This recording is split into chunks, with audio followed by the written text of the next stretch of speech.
En su taller de alfarería, él se afanaba los días y de las piezas creadas encontraba el sustento. Sus padres habían muerto hace mucho, y la mudez que padeció desde siempre lo acabó alejando de todos. Antes que el silencio, una sencillez de mente levantó muros a su alrededor y sembró preocupaciones en el pecho de sus padres. Pero el talento bruto, rayado en lo mágico, dio una esperanza y dulces frutos a la familia. Primero, el infante se divirtió con la arcilla entre sus manos, mientras el padre horneaba cazuelas. Luego, el niño moldeó perros y gatos según los entendía. Al poco, lo que fue un juego se transformó en pericia y sus figurillas se vendían a buen ritmo. Los animalitos fueron reemplazados por las estatuillas piadosas y sus rostros tristes, calmos, dolientes, hechizaban a las marchantas. El alivio llegó a sus padres, sin importar sus defectos. Él podría ejercer el viejo oficio y no verse desvalido. Su madre llenó de loas al Altísimo, pues su hijo tenía el don de representar a los santos con singular crudeza, y sus imágenes calaban hondo en la piedad y el temor sacro.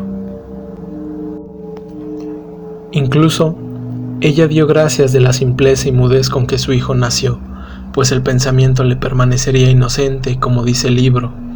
El hombre se ensucia por lo que sale de su boca. El padre se contentó con que su retoño pudiera preparar la arcilla, darle vida y endurecerla en el horno, pero la madre quiso que además él supiera de las cosas elevadas, y con mal resultado se afanó en leerle los libros y enseñarle las letanías. Si algo comprendió él, jamás lo sabrían. Al poco, la muerte llegó y el joven alfarero quedó solo con su trabajo. Unos años antes u otros después no habría importado, pues el joven, como sus estatuas, era obra terminada. Su vida siguió la misma rutina e incluso fue comisionado por la iglesia local para esculpir a varios mártires. Cada año sus creaciones recorrían las calles al frente de dolientes procesiones y ya instaladas en la casa de los mayordomos, eran colmadas de flores y rezos.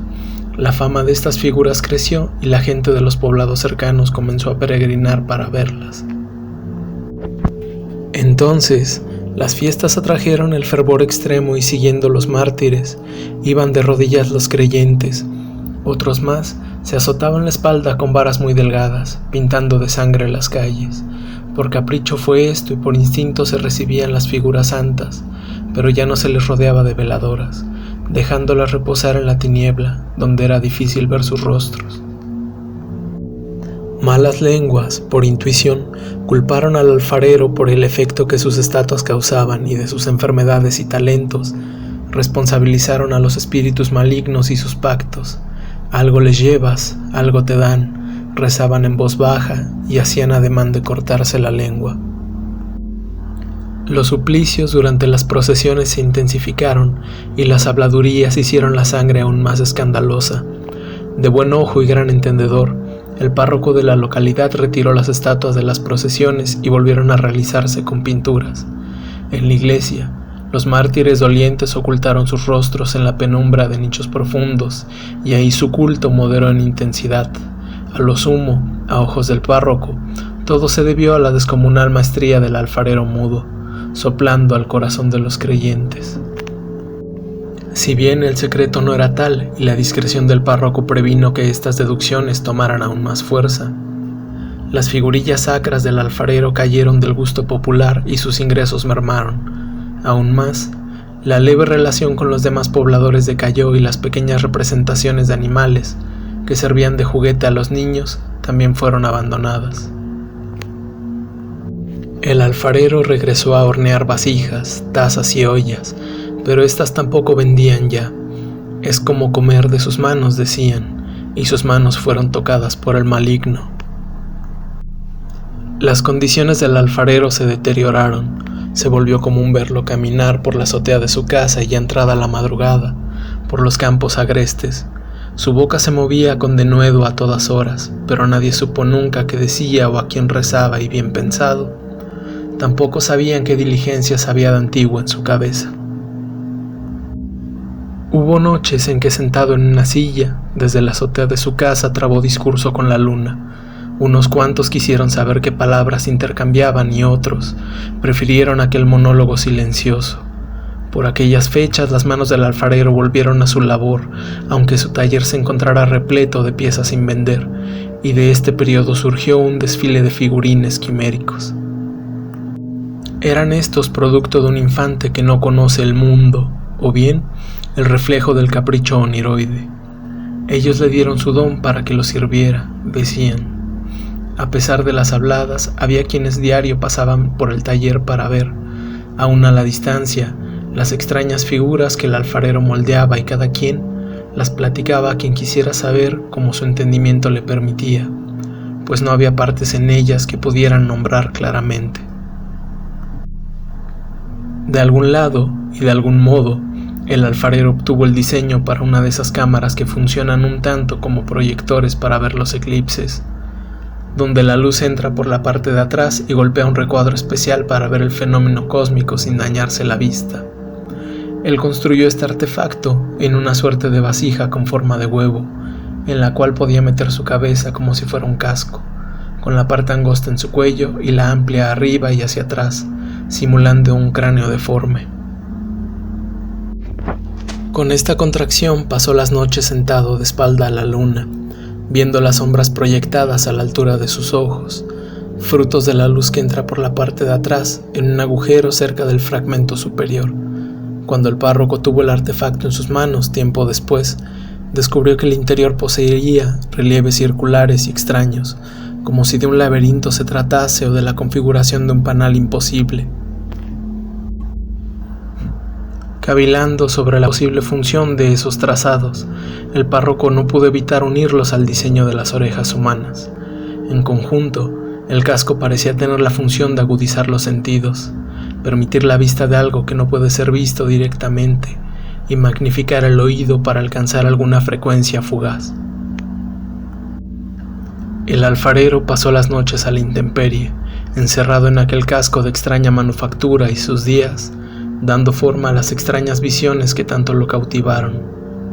El hambre o la enfermedad hubieran llegado por él, pero su nueva obra mezclaba las estatuillas informes y peculiares símbolos para adornarlas. Nadie supo cómo, pero estas creaciones llegaron a manos de los niños del pueblo, y sin gran fiesta, cada hogar con niños encontró una o varias estatuillas en su interior, y tal era su traza, que pronto se hubieron organizado para destruirlas todas. Algo les llevas, algo te dan, recordaron los pobladores, y entre sus pláticas creyeron ver a sus hijos tentados por los seres que al mudo alfarero dieron talento. Esa noche, mientras el alfarero estaba en la azotea, con el casco de arcilla puesto, los pobladores aprovecharon para asediar el taller. Unos pasos antes, la noche retumbó y los rayos pintaron de violeta los campos, lanzando la sombra de las figurillas contra los atacantes, y ante el horror, los pobladores retrocedieron. El alfarero nada de esto parecía conocer y de su silla no se levantó. Abajo, la sombra hórrida de sus creaciones pactó una tregua, aunque esta duró poco y el odio primitivo sugirió un nuevo plan. Los pobladores rompieron las ventanas y vertieron gasolina al interior de la casa. El fuego se alzó, devorando todo a su paso y rodeando los ídolos. Los truenos batían sin pausa, y en lo alto el alfarero se irguió, sin retirarse el casco, y con extraños ademanes dijo algo a la luna. Los pobladores se armaron de rocas y, lanzándolas contra los ídolos de barro, les hicieron caer rotos. Los rayos, sin pausa, alzaron la voz. Entonces la lluvia de rocas cambió su objetivo, y con 2 impactos hicieron caer al alfarero de rodillas, pero él, sin pausa, siguió sus ademanes. Antes de que la sangre fuera demasiada, un rayo golpeó el casco y por un segundo el mundo pareció acabarse. Árboles cayeron y la tierra se sacudió con gran escalofrío. Cuando el resplandor se apagó, el alfarero había desaparecido. El fuego se alimentó hasta la mañana, y entre cenizas, Los martillos extinguieron toda forma tallada en arcilla. Poco después el párroco se enteró de lo ocurrido y subió a la azotea de la casa en busca del alfarero. La silla era un par de tubos renegridos y un charco de metal fundido. Contra toda lógica, no encontró un cuerpo negro. No había ceniza o ropa quemada y aún el casco de arcilla estaba intacto. El párroco revisó la casa y de todos los papeles que el alfarero pudo poseer o escribir, el fuego tuvo hambre. De salida, el párroco agradeció que ya no quedase ídolo en pie y que aún los fragmentos hubieran conocido la hazaña. A veces, el casco de arcilla que reposa en el escritorio del párroco resulta de sumo tentador, sugiriendo usarlo para conocer la imagen real de lo que el alfarero moldeó en barro. El párroco jamás olvidó la maestría que el alfarero poseyó y más que caprichos y desventuras de la exploración artística, él se pregunta por qué escogieron contactar al artista y a dónde, en el momento de mayor necesidad, fue llevado.